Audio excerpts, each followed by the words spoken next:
Mark Zuckerberg anuncia planos para substituir parte dos seus programadores e engenheiros por inteligências artificiais. Agora a gente vai começar a viver a era dos agentes de inteligência artificial, que é um pouco diferente dos modelos de linguagem que a gente tem.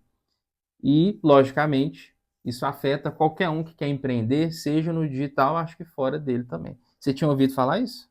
Não tinha ouvido falar. Isso é recente, né? É bem recente, porque o Zuckerberg, ele tocou o terror aí, né? Ele falou que agora ele não vai mais aceitar esse negócio de moderação de conteúdo, Uhum. e ele deu uma entrevista no podcast do Joe Rogan, que é um podcast conhecido lá nos Estados Unidos. E segundo o que ele falou nesse podcast, ele vai automatizar o que ele chamou de engenheiro de nível médio.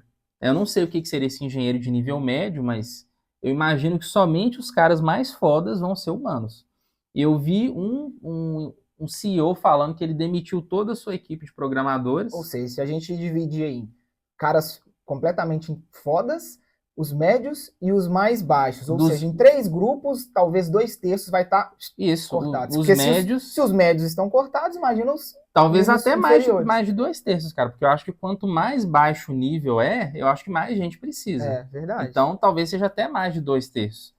E tem muita gente com medo de perder o emprego e os agentes de IA agora eles estão chegando num nível de conseguir inovar. Ou seja, eles estão executando tarefas para as quais eles não foram diretamente treinados. Quem entende um pouquinho de inteligência artificial vai saber o quê? Que o algoritmo é igual a gente fez no nosso trabalho de conclusão de curso.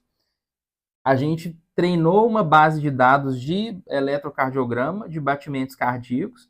O nosso programa só fazia isso. Ele só pegava um batimento cardíaco e ele classificava esse batimento entre saudável e não Ou saudável. seja, só contextualizando um pouco melhor, a gente precisa, para treinar um algoritmo de inteligência artificial, a gente precisa de dados e informações pré-existentes a respeito daquele foco e daquele assunto que a gente vai fazer. Então, como o Raziel estava falando, no nosso TCC, a gente classificava um eletrocardiograma, certo? Então, a gente precisava de base de dados a respeito de outros eletrocardiogramas já existentes, que médicos já fizeram o diagnóstico, para que a gente pudesse treinar essa rede neural Isso. artificial. Aí, segundo a mídia está falando, pelo menos, né, a gente sabe que tem muito hype, que os CEOs eles ficam falando coisas aí para subir as ações da empresa, então a gente tem que esperar mais um pouquinho, mas eles estão alegando que esses algoritmos já conseguem superar humanos que estão num nível de PhD em assuntos super específicos. Por exemplo, então o cara é PhD em biologia molecular, parece que você já tem modelos que estão mais autônomos, assim, que você não precisa mais treiná-los especificamente naquilo ali para que eles consigam. Como nós fizemos no TCC. A gente precisou Isso. de base de dados específicos do que a gente ia fazer, agora não precisa mais disso. Segundo eles estão dizendo assim, agora eles vão, por exemplo, a gente fez um algoritmo, ele poderia sozinho extrapolar para várias coisas, sei lá, eletrocardiograma, ele poderia. Eletroencefalograma, Eletroencefalograma, sim. outras áreas que não tivessem dados pré-existentes sobre aquilo. Isso. Doideira. E isso afeta também a criação de conteúdo. Por quê? Porque muita gente fica com medo de, se as plataformas como YouTube, Google, o YouTube é do Google, burrão, mas YouTube, Facebook, TikTok, falaram, mas peraí, se eu tenho uma IA que consegue criar um conteúdo tão bom quanto uma pessoa criaria, por que que eu vou pagar, dividir a minha receita de anúncio com um criador humano, sendo que o algoritmo ele vai criar muito melhor, 24 horas por dia, muito mais conteúdo. Né? E aí, o que você acha? Será que. Inclusive, hoje, na verdade, muitos conteúdos já são, claro que não na sua totalidade, 100% feitos por inteligência artificial, mas hoje o chat GPT, o tanto que ele ajuda, por exemplo, em partes da criação de um conteúdo. Exemplo, você vai criar um vídeo falando a respeito de determinado assunto. Então, na hora de você montar o seu roteiro, você pode pedir, por exemplo, para que o próprio chat GPT aperfeiçoe aquilo que você escreveu. É um exemplo, né? Mas exemplo, é óbvio que isso não é 100%. Não, mas aí é que eu vou falar. Eu acho que fica ruim, tá? Roteiro de chat GPT. Mas assim, é só dando um exemplo, sabe? Não quer dizer que você, inclusive, talvez a gente não tá aconselhando isso aqui, né, pessoal? Não, então, tem gente que faz. Eu vou dar um outro exemplo aqui.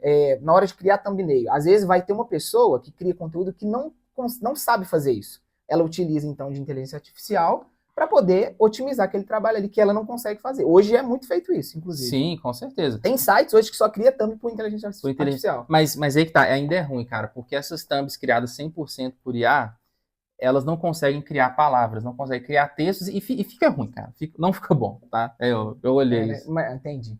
Bom, mas agora as imagens, agora é outra coisa. Imagem, por exemplo. Antes a gente só tinha acesso à imagem se a gente pagasse um banco de imagens. Agora você consegue gerar imagens realistas. Isso, através existem vários sites, PicLumen, Leonardo AI, existem Canva. vários que gera essas imagens, é verdade. Então, assim, por que eu tô comentando isso? Porque hoje já a inteligência artificial, ela consegue te apoiar. É claro, gente, ficar dependente 100% disso para criar conteúdo não dá. Igual você falou, roteiro não vai ficar tão bom. Mas às vezes você quer Não é que não fica tão bom, fica ruim mesmo.